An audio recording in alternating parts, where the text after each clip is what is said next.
Good morning, everyone. I'm delighted to be with you today for our roundtable dedicated to defending our digital future, building human resilience in a world where AI amplifies uncertainties. So as we know, the boom in AI, and especially Gen AI, redefined our relationship to digital at high speed. But this revolution comes with several vulnerabilities. We never experienced this before. We were never so connected, but also so exposed to risks. In 2024, the last report from the INCYBER, the European Agency for Cybersecurity, reported that there was a boom that 100% of cyberattacks monitored by AI and the deepfake go into high-performance systems, and 75% of the companies were exposed to a breach with data leaks, and 60% of European citizens were targeted by phishing campaigns, misinformation, and so on that was automated. This is to say that this is a very worrying report. Technology goes beyond our human reflex. Only 30% of organizations raise awareness to this risk amongst their teams, while 80% of these incidents are related to human error. So, faced with this digital storm, we have one certainty, which is resilience will never be 100% technical or very much regulated. It might be human, or it will not be. This is what we will discover today with our experts. I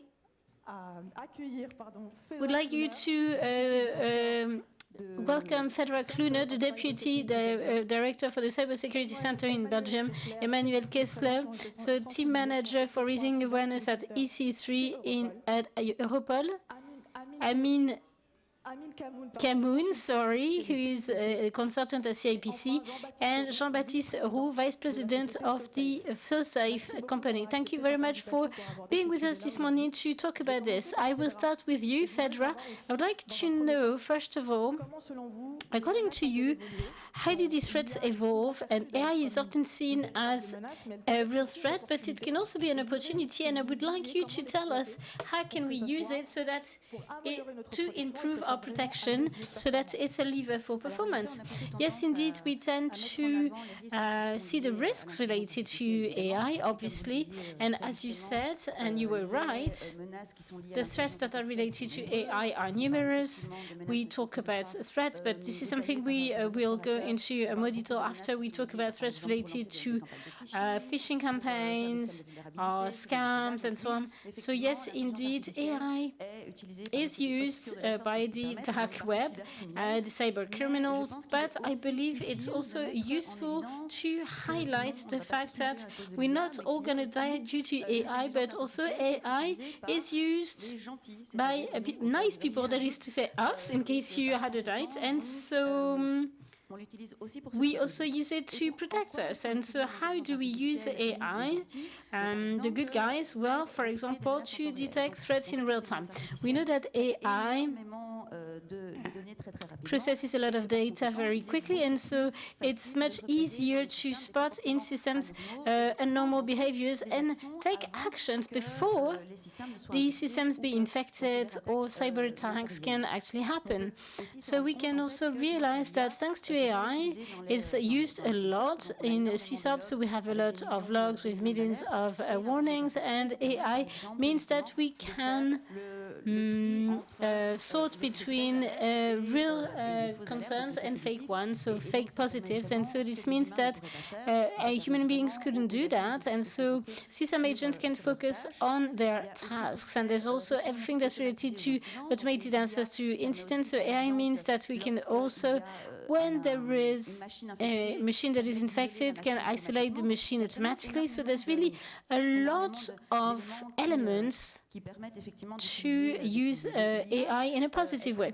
It can also identify, for example, behaviors that are suspicious or abnormal, that could, in fact, make us think that credentials were stolen or that there is somebody that has taken actions that are not planned. It can also be, prevent phishing attacks. But what's very important as well is that AI can be used in terms of training for technical teams. We tend to forget about that. So AI is used to, fight some attacks. It's great, but also it means that we can do simulations for technical teams to improve their ability and their skills. And we know that there's a lack of skills in terms of cybersecurity and customer resources as well.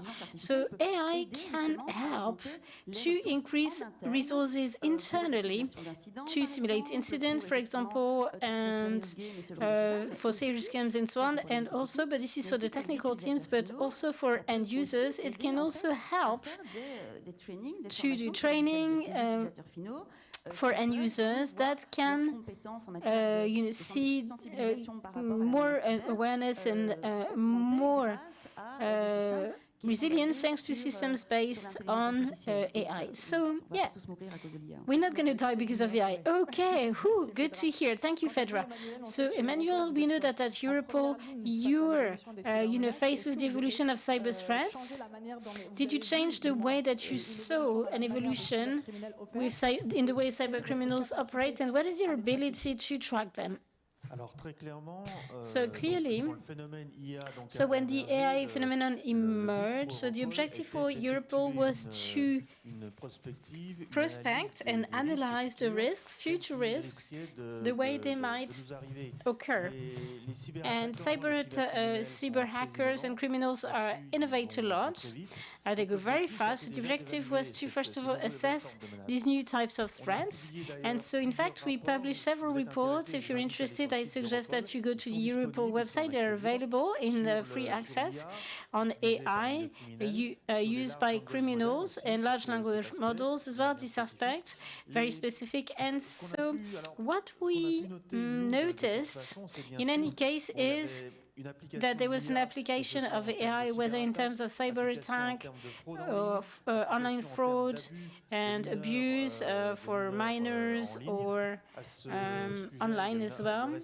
So recently, by the way, there was an operation that was the Cumberland one, focused on the use of AI to create pedopornographic content and distribute it online to cyber hackers. So now we can see this application of AI with hackers. The other aspects of AI is obviously the use to develop criminal skills.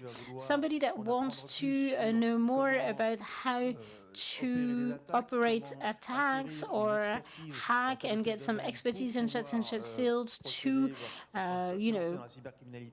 be a cyber hacker, then we saw the use of this type of tool, in fact, ChatGPT and a criminal version on the dark web that is now being used. So there's also many more use, in fact, on social media to be much more credible. Instead of having messages that are full of spelling mistakes, they're actually much better now, and you really have to check.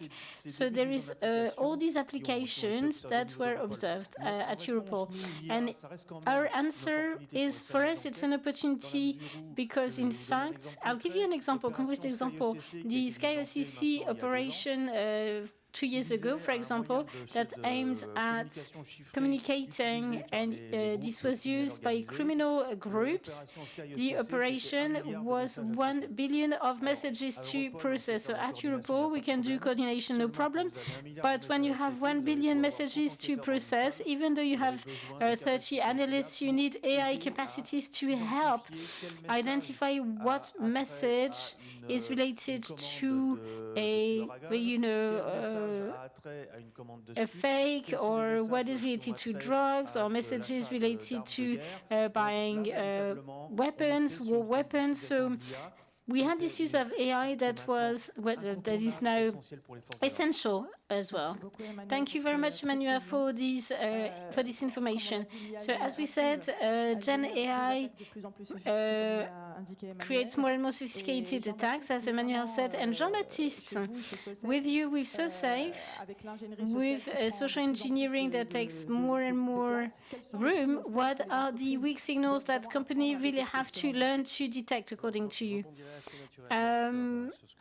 Going back to what we've just said with Fedra, a lot of their things were really interesting. I believe that the starting point as a user will be, well, any behavior that is unusual, basically, that you are exposed to, which is not in your daily life. That is to say, asking for communication with somebody you're not in touch on a regular basis, and suddenly they ask me for information about me, about my passwords, and so on, or sensitive data that I might have. This should be the starting point of sometimes of gentle paranoia, saying, something is wrong. So sometimes you might be naive and share information, but no, you have to really think, why are they asking me this? And in fact, not only to me, but also you should ask them, why are you asking me this? So this is the first thing. Now, it has to come as well with the right environment in the company. That is to say, for example, some kind of monitoring around fake profiles, for example, that could appear either on social media or as part of the company, profiles that you did not know before, coming from nowhere. The security team should be able to identify them and flag them, and making sure everybody is aware that such and such profile has appeared. We see a lot of fake profiles on LinkedIn today. You think you are talking to somebody, but they are just hackers, so this is important as well. And then obviously, apart from somebody that contacts you when you're not used to it, is the type of initiatives as well that they ask you to take. So I mentioned it with the password, but any case of sensitive debris data that you have has to be handled with care, basically. And be careful, because the notion of sensitive data is not only a password in a safe, it can be, but it can be something that is much more natural, for which you might think, well, this is not an issue, I should be able to share this with somebody asking me. Well, no, in fact. So apart from your name and first name and surname, the rest is information that has to remain at your level as well. And it has a certain value, and obviously the main issue that we mentioned, so obviously money transfer. I was going to say, you have to stop thinking, this is the responsibility of your employees. It's the company's responsibility to implement processes according to which, no matter the person in question, there's no way they could transfer money just based on a call, even though it's the CEO of the company. You have to have protocols in place to make sure that there's a check at several levels before €1 can be transferred to anybody. And so all these elements have to be implemented and have to be monitored. And for this to work, you have to train people to detect things as well. So, information on GDPR, managing private data in the company, this is something that should exist. Identify a deepfake. Today, identify the weak signals in audio content or pictures, and let them know about the protocol if they are exposed to that as well. So if they detect some things like this, do you forget about it, or do you send it to a team that can deal with those weak signals? So this is a whole, basically, but I believe that those weak signals, more than ever, we have to be very aware and share them to the right person. Thank you very much, Jean-Baptiste. Amine, for you, cybersecurity, we all know that this is the key for this forum and for our jobs, but you have to manage the fundamentals, first of all, in a world where AI makes it more and more complex. So how can you make sure that the basis within the company, and especially those that are very vulnerable, remains robust? Well, AI did not disrupt the world of IT. It still remains applications and remote applications, and so the basis is always the same. So It's an IT network with applications and data that communicate in between this network. So basically, we should start with securing the networks. The posts and the applications, check their compliance, and also secure the data sharing via this app. So the fundamentals remain the same, but today, more and more, it could be big groups or SMEs, they start adopting applications of LLM, Gen AI that are mainly applications such as SaaS application, and before they plug them to their IT system, local one, they should basically check a lot of clauses, whether it's in line with GDPR, data protection, a certain types of credentials, and so on. So the fundamentals remain the same, and so we see an improvement of the adoption of the applications, so such as SaaS, and so what we call, well, the role of DPO of RSSI really remains a key role, and also I would say, given the number of requests, it's sometimes a bottleneck to progress with the various initiatives. Sometimes it's difficult for RSSI to implement regulation. So now we're going to talk about the hot topic, which is the various regulations that were published in Europe. Congratulations for Belgium for the adaptation of NIS 2, but all the same. There was the AI Act, Cybersecurity Resilience Act, and NIS 2. For you, so PMEs and SMEs and so on, they have more and more regulation to comply with, despite the fact that they are small and they are already struggling in terms of cybersecurity. So how can we avoid it to become a heavy constraint rather than a lever for protection? So we should take these regulations as a framework, a structure that defines the policies, and the path to perfection might be slow, and so this will be done step by step with a few steps. And in fact, it makes sense because we started with NIS 2, and then the Resilience Act for IoT products and so on. So even in the implementation of these directives, this was done step by step.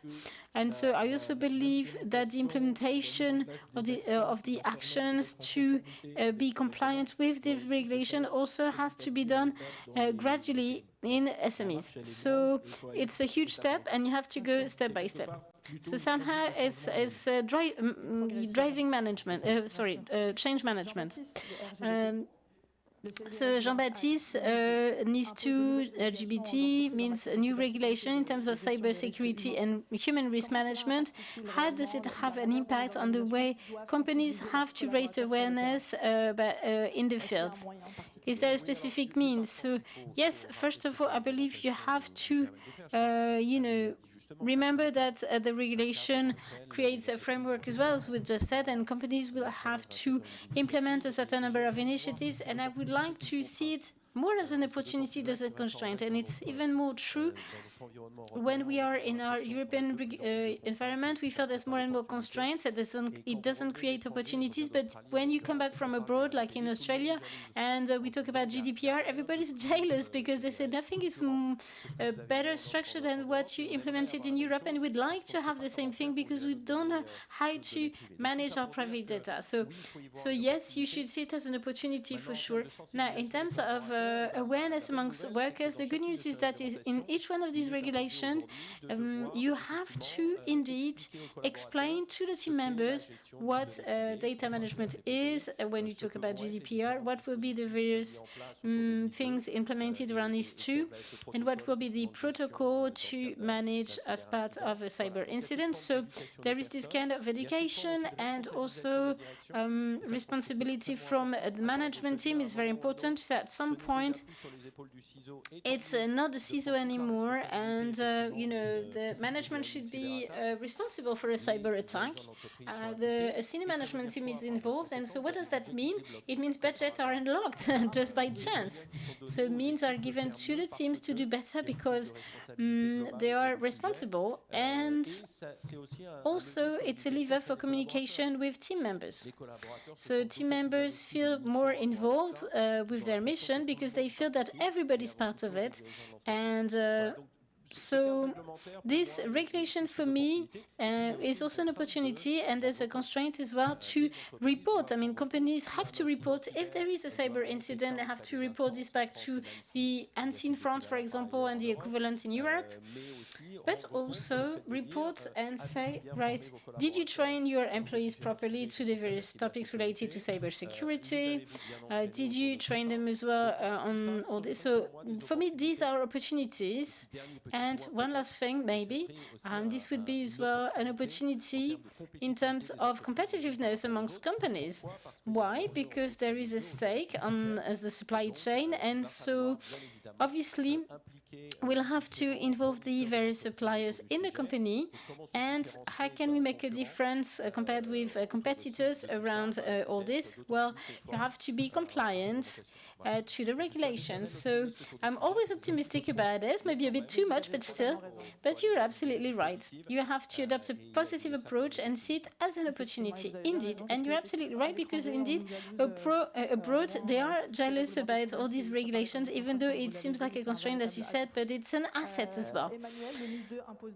Emmanuel, NIS 2 means new obligations, as we said, but also good news and levers for performance in terms of cybersecurity. So these regulations, are there enough, or should we go even further to help you internally at Europol to deal with threats even better? Well, my team is in charge of partnerships with companies, and we are, seen from the investigator point of view, very clearly, access to data is essential. And so, in that respect, NIS 2 represents some opportunities, especially Article 28 with the main names, where, for example, the directive goes in the right direction. If the adaptation at national level is done in a robust way. So there's always a risk sometimes if the adaptation is too far from the directive, if the way it's understood is specific to a country and the text is a little bit not implemented due to different approaches, well, you might lose strength. So as an investigator, the enforcement is not, well, for sure we take action based on legal frameworks and regulations and the law, basically. That's the basis, as the principle, but we're not against flexibility either. The issue that we have for us is that with some companies it goes really well, there's a great dynamic, but with other players, it's a bit more complicated, which is why sometimes we have to resort to approaches that are a bit more regulated to have access to data. The other thing, which in the directive needs to has an impact on us as an investigation department, is reporting attacks. So the NIS 2 directive goes in the right direction. We're making progress. All the same, this is an effort that also has to be carried on. There are efforts to report attacks with the cybersecurity authorities.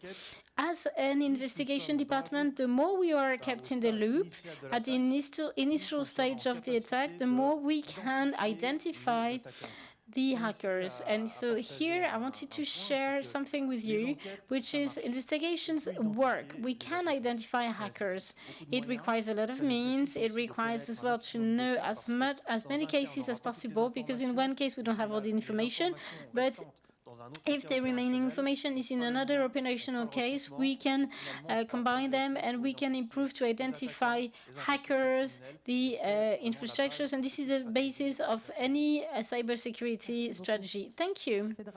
Fedra, we're not going to talk about NIS2, even though, I mean, you can say a few words. You can tell us about what you have done in Belgium, but I wanted to ask you the following question regarding the AI Act. According to you, does it forget about cybersecurity?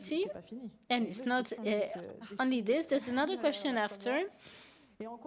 How better integration of these texts in the regulation could improve really human resilience that we mentioned before? Well, the AI Act does not neglect cybersecurity at all, no. But it might be the case that some organizations or member states have not seen the cybersecurity aspect in the AI Act. There are some member states that are currently working on the implementation of the AI Act. And in Belgium, for example, at first, when we initiated the discussion for governance and so on, we had a little bit forgotten about the role of CCB, but then it was corrected, and so now CCB is fully part at the AI Act, but I believe that really the AI Act as such is very robust on cybersecurity. For example, the AI Act considers that the AI systems that are risky, the ones that could present a risk in terms of cybersecurity, health, or whatever, really have to cyber secure right from the beginning. So this is the first thing. This is a very strong message. And they also consider that the applications for AI are also part of the Cyber Resilience Act, because yes, an AI system is a software. So obviously there is this relationship between the two. And also it says in the AI Act that all the systems that are certified with the Cybersecurity Act are considered as compliant with the AI Act. So there's also all this relationship between all these regulations, which is not always seen, I believe, by member states. And this is our role as a cybersecurity agency to highlight this relationship. Also, it says that we have to really test cybersecurity of the AI systems, that it requires sufficient transparency and also sufficient skills in terms of cybersecurity for developers of AI solutions. And more precisely, what is indicated as well is that, in fact, when you put an AI system in production, you need a proper risk analysis, and this is essential. And so it's also in terms of security and information, we also talk about security by design. So the documentation has to be available as well. The governance of data, we know that in terms of AI, we talk about cybersecurity issues, but it's also mainly an issue related to governance. So we also have to talk about resilience at technical level, but also for data and models of data that is used for AI systems. And also, and maybe I should have added this in my previous speech, but human monitoring is essential as well. This is what I was going to say. So human resilience. So, I mean, AI is fantastic. It's going to save us all, or almost. But in any case, it has to remain supervised by human beings. Thank you, Fedra. We'll carry on with you with this human factor and this awareness. So training the teams is absolutely key and essential, but sometimes neglected, unfortunately. In some companies, this is why So Safe is here. What would be, according to you, the priority actions to better integrate cybersecurity right from the design of the AI tool, even though you've mentioned it briefly before? So yeah, as I said, an AI system is an IT system, so the security by design and taking into account securing the design of the app is crucial. And so indeed, just like any other app, these systems can be vulnerable and hacked, and so we really have to use best practices. For example, as I said, basic ops around the development of AI apps is essential. So implementation as well, managing incidents. So this is a type of thing that is fundamental. And so also, you also have to be very aware about the supply chain related to AI. So an AI system is related to other elements. So indeed, there's other elements that are part of it. So infrastructure, hosting, and so on. So what you have to do with your AI system is training developers to this security aspect. And as I said, sometimes it's neglected, but not only for AI, you know. And so far, I mean, AI is the trendy matter. So we develop to you know, save people, but sometimes we forget about the security aspects. So you have to do your risk analysis and to see whether we use AI in the right way. So that's very important. And you have to do the mapping as well of the supply chain in AI and the IT component, the infrastructures, etc., etc. And also you have to follow the interconnection to avoid this kind of lateral dimension. So you have to be aware of all the systems that the AI system is related with to avoid this, you know, aspect with AI. What else? And also, you have to monitor the system on a constant basis. Do your updates, etc., etc. So you have to implement some systems to secure them just like the others. Thank you very much, Fedra. Emmanuel, at Europol, you lead awareness campaigns in Europe. They are very interesting. What is the difference between awareness and prevention that you mentioned a little bit before? And what approach do you target in priority? So yes, indeed, there's a trend to consider a global answer much more for cybercriminality as an investigator, and obviously the objective is to tackle the attack. But the idea in this global answer is also to develop the prevention aspect, what we call offender prevention, so for English speakers. So this is really here, the idea is to target hackers or those that might be tempted to become a hacker. So we know that some young people, for example, are sometimes a bit borderline, and they you know, take a few actions, and then the objective in this prevention will be to convince these people not to go further and to remain on the right side of the force, and to avoid switching to the dark side. So we will work on this first offender dimension as well, on these young people, to avoid that they become hackers themselves. If I may, we saw the series Adolescence. I don't know if you saw it, that talks about this on social media, that push people to become hackers. So I think it's interesting interesting as well to do this comparison between youth that sometimes carried away between virtual and reality. Yes, absolutely, especially because in terms of cybersecurity, we need expertise, and often they do have the technical capacities, the young people, to implement interesting things and work in the dark web. So the objective is really to keep them on the safe side, on our side, and the objective of prevention as well is to target the best hackers, to make them understand that sooner or later they will make a mistake, they will be identified.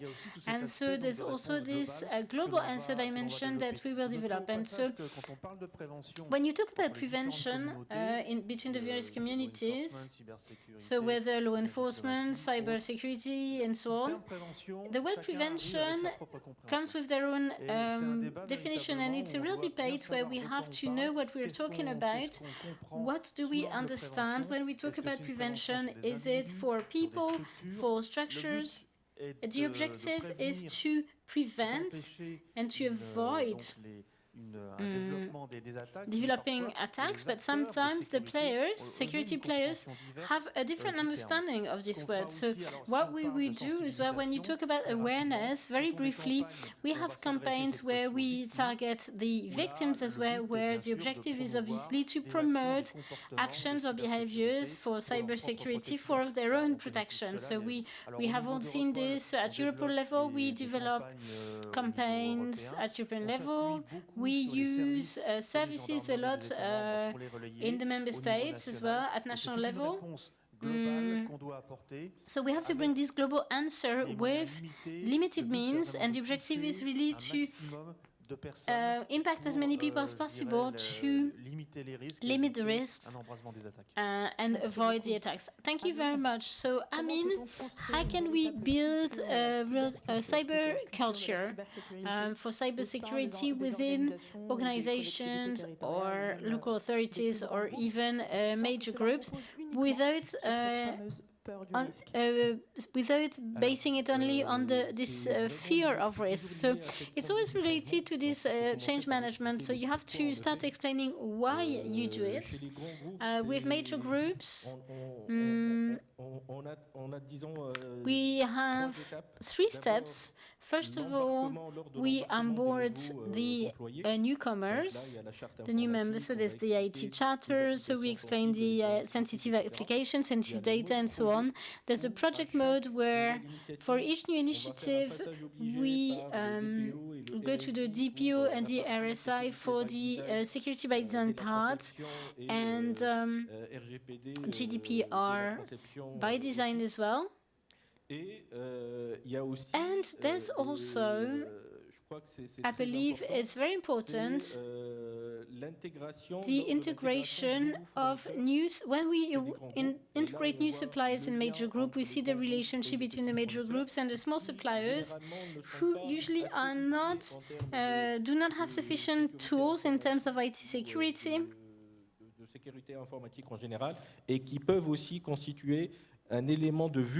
So that can also represent a weakness for major groups. So often what they do is that they assess, what do you call it, these suppliers in terms of cybersecurity, their maturity, yeah, exactly, their maturity in terms of cybersecurity, etc., before they integrate them and before they sign a contract with them. It's an added value. Yeah, and usually the projects which have an impact on, for example, for the implementation of GDPR and others within major groups, they are seen as regulatory projects, and the ROI, I mean, we don't have this notion of return on investment right away. In fact, sometimes the ROI is to avoid having penalties one day on your revenue, etc. So it's difficult to prioritize the projects within major groups. And Same thing. Within SMEs and so on, the ROI is difficult to explain as well, except if you explain it with the integration, the business impact, in fact, right? We can integrate it with the business impact. Yes, yes, absolutely. Sure, thank you. Jean-Baptiste at SoSafe, you focus on a behavioral approach to raise awareness. Did you notice some weaknesses in some employees more than others, despite the training? And so the déjà vu effect, does that multiply this? Well, it's a good thing. I believe that let's talk about cognitive bias, because cognitive bias, what is it?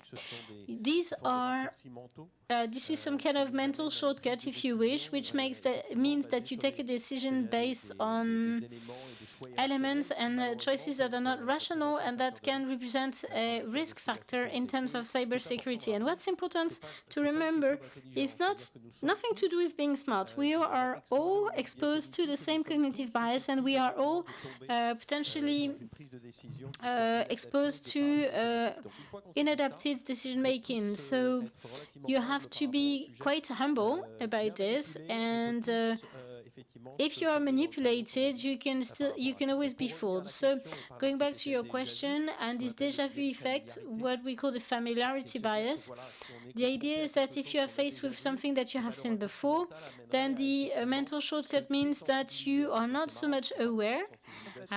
So here, there's less awareness because you were faced with this before, and potentially this means you can take the wrong decision.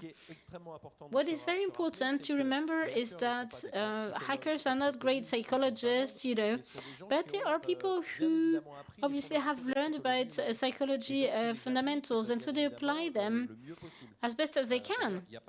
And in fact, not only hackers that have done that are major players in the digital marketing world as well. You talk about the confirmation bias, that is very interesting as well. Facebook used it very much, and maybe why not Google and Instagram. So this is also you are given content that only confirms the opinion that you have already about something. You have other bias as well, very interesting to bear in mind. The authority bias, for example, because yes, this information comes from the company authority, so a priori it means it's etc. etc. So these are things that are sensitive as well. For example, when you receive an email regarding your holidays or whatever. Yes, there's lots of types of manipulation. Again, it's what is unusual that should, raise your concern. Why is this happening now, etc. But the hackers are also people that understood very well the key moments in companies. Absolutely. So closing your financial year, for example, means you have a level of workload for the financial teams, which means that it's the right time probably to hack them. The end of the term for commercial teams or an event for marketing, etc., etc. So what should you do once you identify all this, which is part of the human package? Well, what you should do is train people around those cognitive bias and adapt, obviously, the approach that you adopt to raise awareness and train people again, yes. And depending on the reactions and the, behavior of the people, adapt the training and probably reinforce certain aspects in terms of education for some team members so that each one, depending on their own cognitive bias, can have the right behavior, or as much as possible. That's all we can hope for. But did you detect profiles, even though you're saying that, were you able to detect profiles that were more vulnerable than others, even though we talked about a heavy workload for some teams at a given time, and hackers can then attack them then? But can you train everybody also to spot phishing attacks or manipulation? Is it possible? It's a good question. Yeah, we are part of these people who believe that we have have this mission, which is to transform any team member in a company in a human firewall. It might be a bit ambitious, but we want to have this vision because this logic of human firewall is what inspires us today, and this is based on several steps. So the various steps are, as Amine said before, well, the context. Why should you invest on this? Once you have understood, you have to understand what you have to do. So education. So you're not a champion if at some point you don't train. So even though they explained. So you have to train again and again. So you learn things, but if you don't train, you forget. So you have to train on a regular basis. So the déjà vu effect is something that you have to manage as well. If you do hacking simulation campaigns every day, well, team members will be used to it, so they will reject it. They won't pay attention, so it will be useless. So you have to find the right frequency. You adapt depending on the companies? Yes, absolutely. Some companies do different things, and also you have to go beyond asking people to be reactive. They have to become proactive. And for them to be proactive, you have to give them the means to be proactive. So the tools to report information, to communicate with the team as well, the security teams on a permanent basis, and get the right information at the right time. So we believe a lot in this aspect, the time,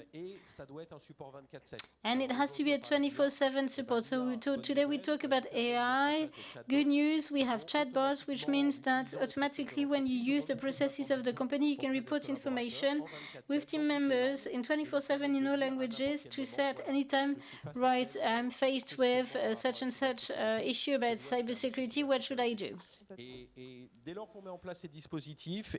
And when you implement this and you have the right information, people should switch into the proactive approach. Okay, this human firewall that I mentioned just before, but then let's remember then that there's several profiles in the company, several times in the company's life, which means that people are more stressed or more aware, and so obviously you have to adapt to the reality of the company and the culture, and not the other way around. Thank you very much, Jean-Baptiste. I mean, you implemented several actions at CITC. But according to you, what is missing for this ability of the users, and especially in the SME sectors or local authorities faced with cyber threats? Are there some levers? Well, CITC supports SMEs on 4 themes. The first one is awareness, training,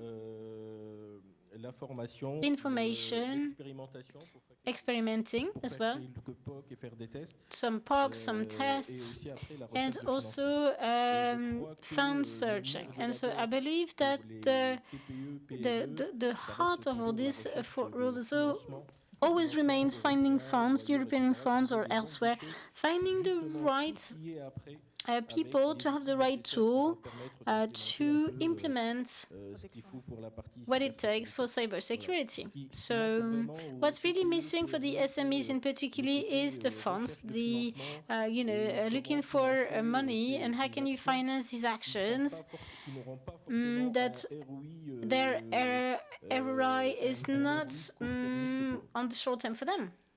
D'accord. Merci beaucoup, Amine. Très intéressant. Okay, thank you very much, Amine. So, FEDRA, within CCB, you collaborate with several European agencies, ANSI in particular. So, how does it work, this collaboration, concretely? And how is this really essential to fight, for example, or evolve at European scale? So overall, yes, we, in fact, this is the opportunity to thank the ANSI, because the ANSI organized a side event during the AI Summit to implement collaboration between the various European agencies, but not only. And so we saw that together we could fight against challenges that were raised by AI. And so how could we work together as well to implement the opportunities with AI? So collaboration with the other European agencies, but not only. This is essential in terms of cybersecurity, AI, and AI on cybersecurity. So this is very clear.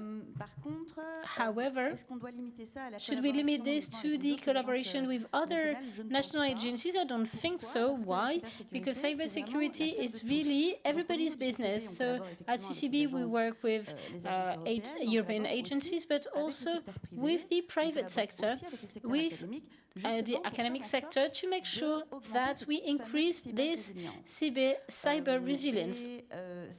And so it's only via this collaboration that it can work. So, for example, very briefly, we have collaborations with the private sector, very clear, to increase cyber resilience with certain private firms for cyber intelligence. And in fact, they ask us about our opinion about what should be our needs to increase the quality of some of their, products. So we work with universities as well in terms of AI on specific aspects. And for example, so far we work with the BSI, so also the German Agency for Cybersecurity, on specific aspects related to AI. So it can be documentation that we proofread or case studies. I won't mention them obviously, but on which we work together. So it's very important. But also in terms of AI and cybersecurity, it works for both. This collaboration is fundamental to share information. In terms of cybersecurity, if we can increase cyber resilience, we should be able to exchange information with others. And if we focus in particular on AI, why is this collaboration with agencies, other agencies, essential? Because AI is an emergent technology, so we don't have enough, experience about the impact that this AI could have. So it is essential that we work together to share information on threats, opportunities, best practices as well. This is essential, and see what we could implement, for example, standards, norms, certifications, etc. So this is really the essential point in the collaboration, so sharing with other agencies and also the private sector and the academic sector, because national agencies have their expertise in terms of AI. We have some as well, not much. And it's also the benefit about collaborating with the private sector, which has the technical expertise in that respect. Thank you very much, Fedra.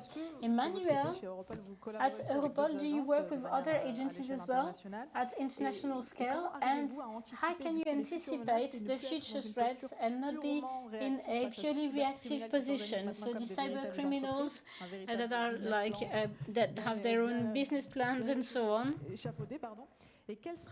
What strategies can you implement to always be ahead of the game? Well, obviously we develop cooperations with international agencies. We have cooperation with ENISA at European level. So ENISA, CRTU, we work hand in hand with them, and also with training players, ECTEC, and so on. Cybercriminality to develop skills. In Europe, we have contacts with Interpol, so the police, International Police Agency for Cooperation, and so it's so this supports our investigations as well. So you mentioned something essential. When we talk about cyber attacks and crime, we often think about the traditional approach. So you have a victim, an investigation, and so on. But in fact, the idea, when we bring an answer to the cyber security threat, is also to try and suffocate the enemy and be proactive. So at Europol level, personally, So before I was appointed at Europol, I worked at a national level, and the colleagues were overloaded with cases, operational cases, and Europol comes as a support to develop and help our national colleagues to develop answers on the long term proactively. So we provide a support pack to our colleagues, so we don't lead the investigations. But the French police or German police and so on come to see us and say, we have an investigation that requires support, higher support. So we need Europol support. So forensics and so on, we provide experts, databases, sometimes some technical skills in cryptocurrency, for example. And this is where you have the operational success that you can see in the media. We communicate a lot on the Europol website. So the idea is really to try and reduce, the threat. So every year we fight criminal platforms, and we have crime as a service on the darknet or elsewhere. We break those tools for criminal hackers, and so we try to break. So apart from this environment, this ecosystem, we try to disrupt, we have more specific tools as well, such as VPNs. A few years ago, we dismantled the VPN lab that was used by a lot of hackers.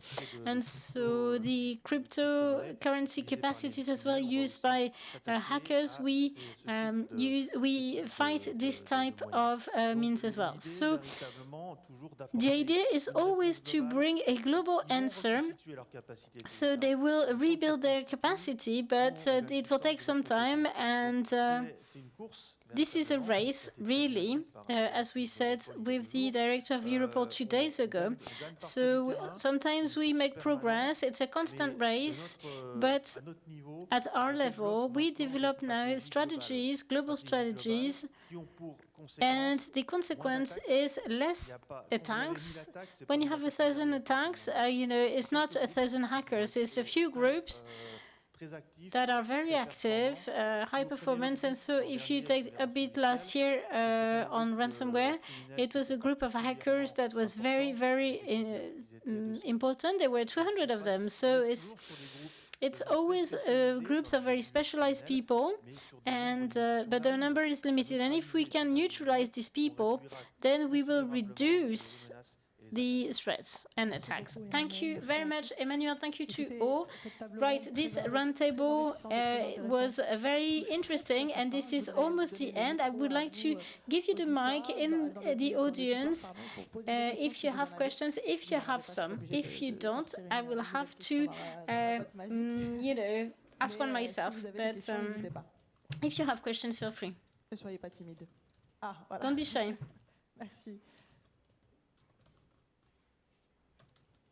Pas de questions? No question? Ah, une question. Est-ce que we have a question here.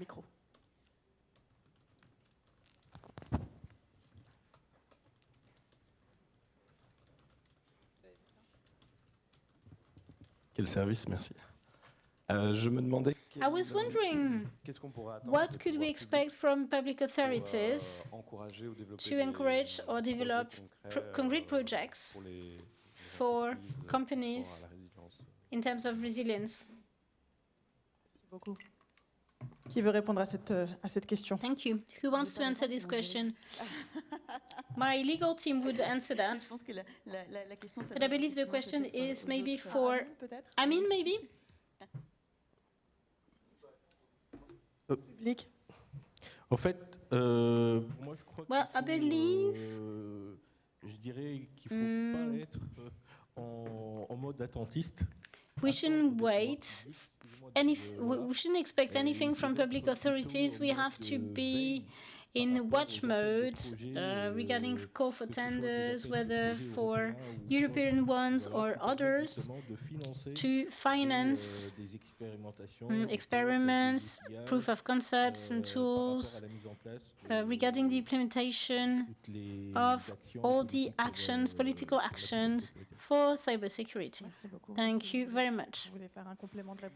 Did you want to add something? Yeah, one comment. I think we can expect some coordination maybe from public authorities with all the initiatives. I mean, cybermalveillance.gov in France, for example, it makes sense. We can, for SMEs, how can you finance things? We have to coordinate the industrial players as well to adopt some kind of cooperation with all industries. I mean, public authorities can help in that respect as well.